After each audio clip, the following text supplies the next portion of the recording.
윤석열 대통령이 KBS와 한 신년 대담이 오늘 밤 10시에 방송되는데 그에 앞서 대통령실이 자체적으로 찍은 3분짜리 영상을 공개했습니다. 관심은 이번 대담에서 윤 대통령이 명품백 수수 의혹 등 김건희 여사 관련 논란에 대해 직접 입장을 밝힐지인데 현재까지 알려진 바로는 여러 현안을 한꺼번에 다루게 되면서 이 문제에 대한 언급은 그리 길지 않게 지나갈 걸로 보입니다.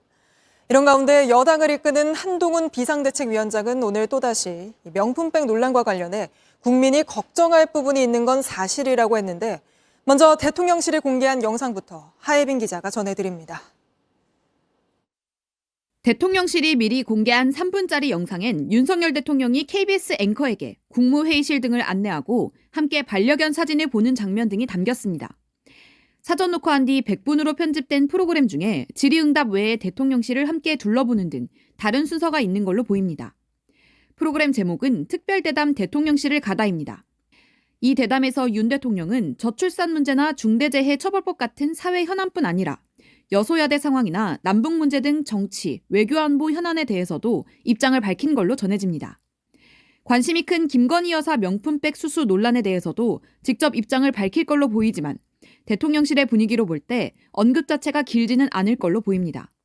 신년 기자회견 여부에 관심이 쏠렸던 상황에서 이번 KBS 대담이 결정되면서 소통 부족이라는 지적이 있어 왔습니다. 야당은 대담이 심야에 편성된 걸 놓고도 문제를 제기했습니다. 보든지 말든지 소통의 흔적만 남기자는 것이 윤석열 대통령이 국민에게 표하는 예의이고 국민 소통의 방식입니까? 이에 따라 이번 대담의 평가가 이후 국정 지지도에 반영될 가능성이 있습니다. 오늘 나온 여론조사에서 윤 대통령의 지지율은 한 달 전보다 오차 범위 내에서 낮은 수치인 34%를 기록했습니다. 윤 대통령과의 대담은 오늘 밤 10시부터 방영됩니다. JTBC 하혜빈입니다. 정부의 의대 증원에 반발해 총파업을 예고한 의사협회가 오늘 긴급 이사회를 열었습니다.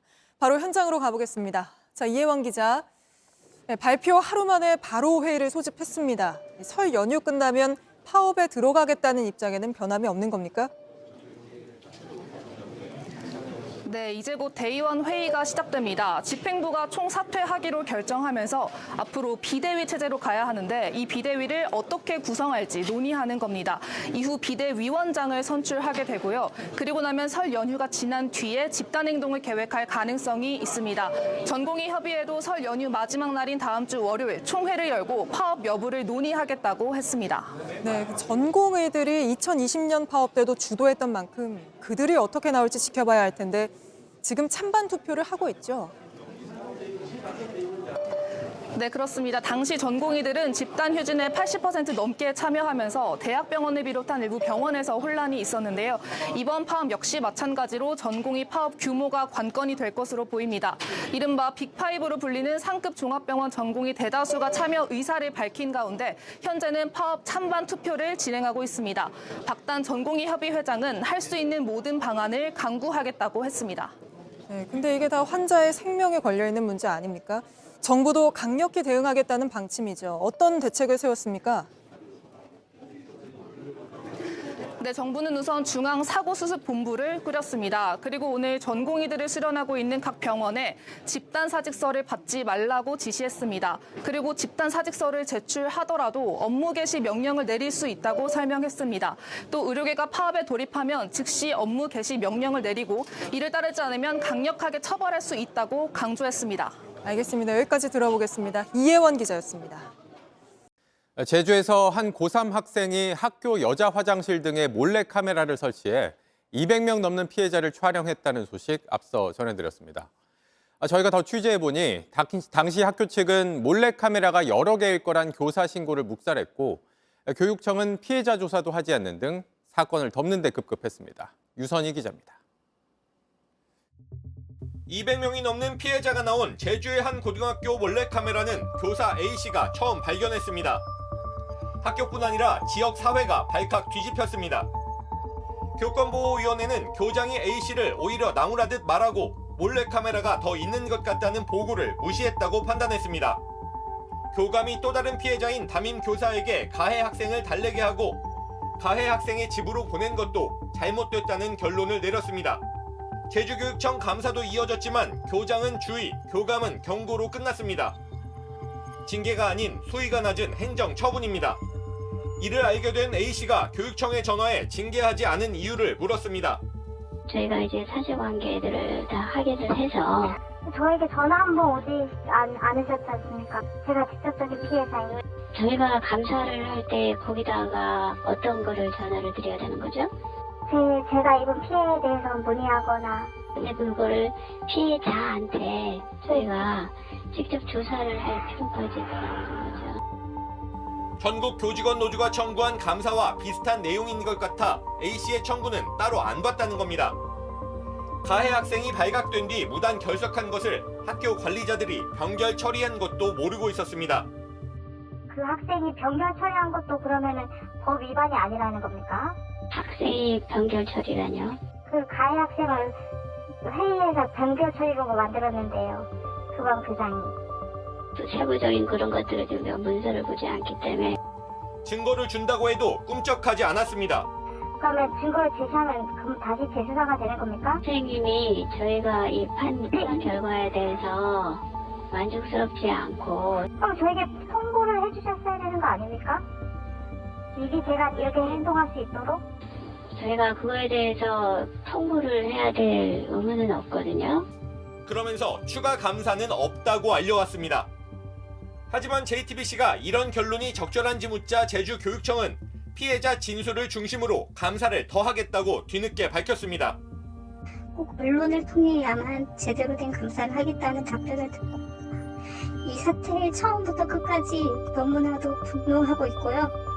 몰카를 발견하고 100일이 넘도록 피해 교사는 가해 학생에게, 학교 관리자에게, 또 교육청에게 계속 상처를 받았습니다. JTBC 유선입니다. 정치권에서는 공천을 둘러싼 잡음이 본격적으로 나오기 시작했습니다. 국민의힘에선 공천 심사에서 탈락한 김성태 전 의원이 기자회견까지 열어 대통령의 술 친구들이 공천을 설계했다고 반발했습니다. 그러자 당사자들 역시 바로 말조심하라고 맞섰는데 먼저 이 소식부터 강희연 기자가 보도합니다. 자유한국당 원내대표까지 지낸 김성태 전 의원은 KT 자녀 채용비리 의혹 관련 뇌물수수 혐의로 2022년 대법원에서 유죄 판결을 받았습니다.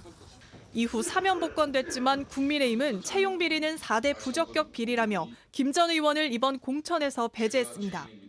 김 전 의원은 이른바 윤핵관들이 기획한 일이라며 강하게 반발했습니다. 대통령의 술친구라는 이들 핵관들은 김성태를 견제해왔습니다. 정치 보복의 함정에 빠진 것이 공천 부적격 사유라면 삼청 교육대 출신 조폭 핵관은 공천 적격 사유라도 된다는 말입니까? 그러면서 박성민 의원과 공관위원인 이철규 의원을 윤핵관으로 지목하며 거칠게 비판했습니다.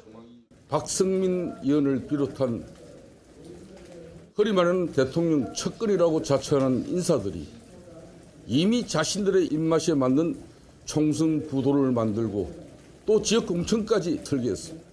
그러자 이철규 의원은 할 말과 못할 말을 가려야 한다며 강한 불쾌감을 드러냈습니다.